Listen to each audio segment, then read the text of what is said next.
Hi everyone, welcome to a new iProcess webcast. Today we will discuss the return on investment or ROI regarding software process improvement efforts.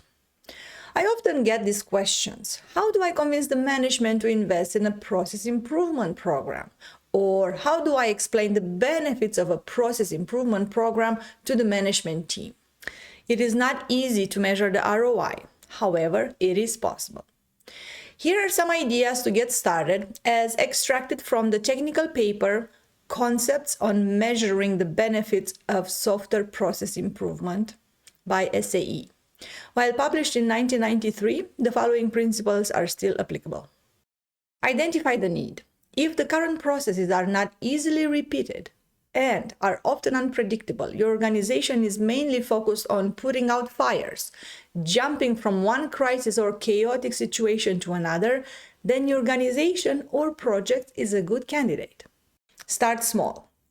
As you, the organization, better understand the processes and are better able to predict the outcome of those processes, you will begin to see other opportunities to reduce the times and costs of processes. The idea of continuous improvement.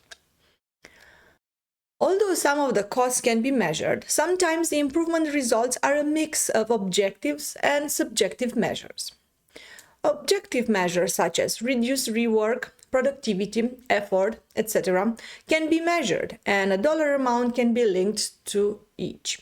However, some measures of improvement, such as increased reliability or customer satisfaction, are sometimes difficult to measure, to quantify in terms of a dollar value. Because some measures are difficult to quantify, an organization should start small by concentrating initially on measures that are less difficult to define, collect, and use consistently. Let's look at a simplified example of code reviews. A typical code review involves 2 developers for a maximum of 1 hour. The cost of one code review is the equivalent to an effort of 2 hours. If you're not performing the code review and a bug that could have been discovered during code review is detected during integration testing, on average, it would take a tester half a day to analyze and confirm the failure, collect the data, and submit the bug in the database. Based on this simple calculation, we can determine that the effort for testing is double the effort for code review, not considering costs for the test systems, tools, and others.